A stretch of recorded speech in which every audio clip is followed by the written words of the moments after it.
After about 10 to 15 years of persistent, unidentified pain, which was almost always related to her menstrual cycle. She calls me 2 days or 3 days ago to complain that she's having inability to give birth or have a child.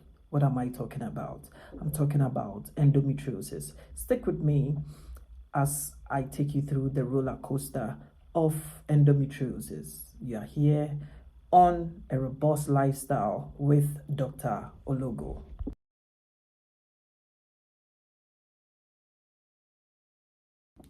Endometriosis is actually implantation of the endometrial tissues in different sites other than the uterine cavity. Let me take you through some of the basic things that you would have to know. Who is at risk of getting endometriosis? So the first point is someone who has never given birth before, for the nulliparity.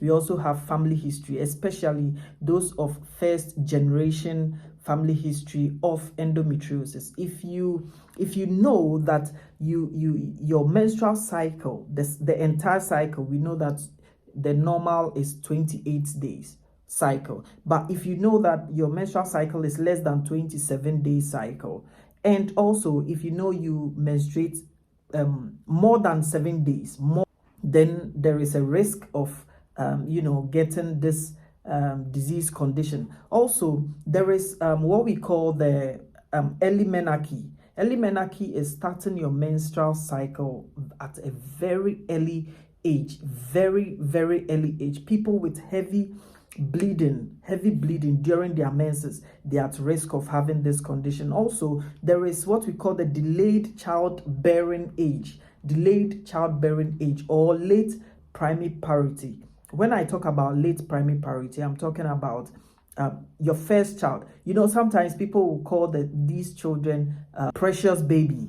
Exactly, precious baby. So when you are more than the age of 40 and you are trying to have your first child, you are also risk of having endometriosis. Also, people with defective anatomy. When I talk about defective anatomy, I'm talking about if there is a problem with the structure of your fallopian tube or your uterus in itself, you are also at risk of having this disease condition. Now, what age do we have most often this condition? From the ages of 30 to 40 years. Go on to what actually brought about this disease condition. What are some of the causes? We actually don't know the causes, but there are things that scientists or research has been able to align with. We call something the implantation theory. Implantation theory, do you know that if there is someone who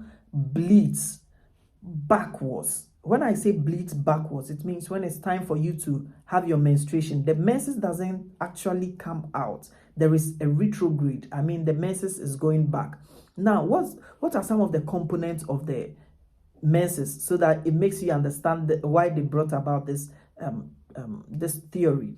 So we expect that in your menses there has to be some epithelial linings, okay, which mostly compose of these endometrial tissues. Okay, we expect, just like the normal words we use, okay, that's the menses. Yeah, we expect that everything, the uterine lining, is washed out and then goes away, but this washes and then still remains in the uterine cavity. The next point is hematogenous spread, and the hematogenous spread is as a result of blood. There are blood vessels everywhere, at every part of the body. The uterus has its own blood supply and all that, and so through the hematogenous spread, it is just blood is being sent from the blood, which contains some of these endometrial tissues, will be sent all the way from the uterus to places like the lungs, the broad ligament, and other places. Okay, and this also leads to it will take us to some of the signs and symptoms, which I will be coming to. There's also lymphatic drainage. The lymphatic drainage, every part of the body has lymph nodes. Every part. And so these lymph nodes are able to accumulate or store some of these endometrial tissues and then share them to different parts of the body, which makes it so difficult. And also there is this hormonal or immunological theory, whereby because it is mostly the endometriosis mostly occurs in the ovaries, and we know the ovaries are the place, the two ovaries are actually the rich site of a lot of the hormones being produced, and so it's simply leads to most of these things, these endometrial tissues being sent around. What are some of the sites that someone can get endometrial tissues or endometriosis at? We have the lungs, the brain, the spine. Now, the common sites are actually located in the reproductive area. Okay, when we go into the anatomy of the uterus, we have the broad ligaments, the round ligaments, the fallopian tubes. Okay, all these places will end up getting some of the endometrial tissues, the cul-de-sac, the pouch of Douglas. I mean, a whole lot of places, the ureters, the bladder. So it doesn't really matter where you see the endometrial tissues at. It will just be causing a lot of discomfort. Now let's move on to what are you going to see, and these are the signs that you need to look out for. Let's go. We have some 5Ds, and these 5Ds, I'm going to explain all of them to you. We have this. So talking about the signs and symptoms, let me break it down this way. So it may be symptomatic or asymptomatic. When I talk about symptomatic, most often it has to do with pain and bleeding. And when it's asymptomatic, most often you don't see anything, but there is a spread ongoing. Also, it depends on the specific site of the endometrial tissue where it is located. If it's located in the lungs, of course, you are going to have some cough. You may be coughing even blood. Yes, that is if it's located in the lungs, chest pain and etc. But most often it's related to pain and bleeding. Now, what are the 5Ds I want to talk about? The 5Ds include dysmenorrhea. Dysmenorrhea, we all know already. People will be having abnormal forms of pain during their menses. Also, there will be a lot of blood when you are bleeding. Okay, when bleeding, there will be a lot of blood. We call it menorrhagia. Now, there is also deep dyspareunia. Deep dyspareunia is just like when you are having sexual intercourse. Okay, there will be so much pain. It's unbearable sometimes so unbearable. There is also chronic lower abdominal pain or lower back pain. Lower back pain or chronic lower abdominal pain. Okay, and then the last one is there is dyschezia. Dyschezia is even pain when you are defecating. Someone will be defecating and be having severe forms of pain, and you can't do anything about it. Now, because the sites are unspecific, as I said earlier on, every part will give you some form of different forms of pain, such as if it has spread to the bladder, it will be giving you some form of urinary symptoms. Okay, the little thing you do, you want to pee, there is some form of lower abdominal pain down there and all that. Now, when you begin seeing all these signs, when it's time for you to menstruate, there is abnormal pain, there is abnormal bleeding and all that, please go to the hospital, because this comes with anemia. If you don't take your time, if you don't take care, if you are not attended to immediately, you might be walking and just collapse or faint. So you need to attend the hospital, see your gynae or obstetrics and gynecologist, and they are going to take you through a couple of tests. But the main test that helps, or the gold standard, is the laparoscopy. Now, the laparoscopy is using, that kind of technology that has come. I don't expect you to know, but if you know, that is fine. Okay, and then the computer we'll be seeing every image on the computer. Yes, we need something to go there to see where the tissues have spread or have disseminated themselves to, and that is one of the very most important.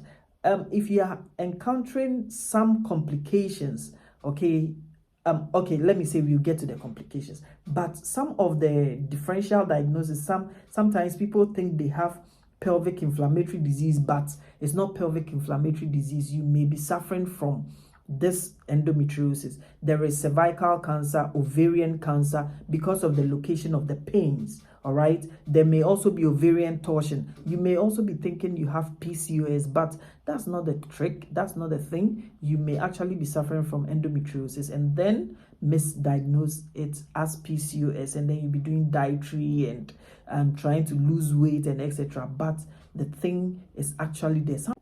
Sometimes when the pain is so severe, you may even think it's a ruptured ovarian cyst or ovarian torsion or even appendix, but that is not it. What do you do? How do you treat this? Upon all the things I've said, someone will be like, go there, go there. How do we treat it? So the treatment modalities, we have expectant management. Expectant management is when you present for the first time. Of course, your doctor would want to monitor you because you may have come with menses, and the menses will mask, the menstrual pain will mask the presentation of the disease condition. So you may be, your doctor may want to observe you over a period of 3 to 6 months. Yeah, something like that. Yeah, then we move on. Immediately we see that, oh, okay, this is it. Then we move on to the hormonal therapy. Hormonal therapy, your doctor will decide. Don't expect me to mention the medications. Even if I mention it, you are expected to see your obstetrics and gynecologist, who will take you through the management protocol. Okay, so we do the combined oral contraceptive, especially the pills. All right, you take it over a period of time, and then the doctor will check if, oh, it's going well, maybe 9 months, maybe 6 months, depending on what medication your doctor has placed you on. Then we move on from the hormonal therapy. If it's still not working, then we move on to the surgical therapy. Now, with the surgery, there are different forms of surgeries, and then there are different forms of indications for the surgery. There are people who already have completed their families. There are specific types of surgery for you, and there are those who are infertile as a result of the endometriosis, and in this case, there are specific surgeries meant for you. All right, and so when you see your gynecologist, he's going to take you through which steps you need for the pain and etc. We are going to do the pain medications, the hormone therapy before we get to the surgical therapy. It's not straightforward. Then we are going to do surgery for you. Also, let's know some of the complications, such that when you are experiencing these things, you will rush and go to see your doctor. Now, some of the complications, number one is the infertility, just as I started with my friend who was complaining about this for over 10 to 15 years, and then now calling me to talk about infertility. We realized that is what is actually pushing her there. There is also rectal pain, your rectum. Okay, there's going to be this form of pain that may even involve your bowel. Okay, because it is spreading, the endometrial tissues are spreading to different places. So you need to get hold of it as soon as possible. There is also ureteric obstruction, okay, which may lead to hydronephrosis and etc. There will be pain right in the flanks. Okay, now this is as a result of the spread of the endometrial tissues. Hematuria, you'll be bleeding. Whatever urine that comes out may be blood instead of normal urine that we expect. I've mentioned hydronephrosis, which will happen in the lungs. Okay, because of the blockade, the obstruction, there's going to be water, or the urine will accumulate over there, giving you that form of pain.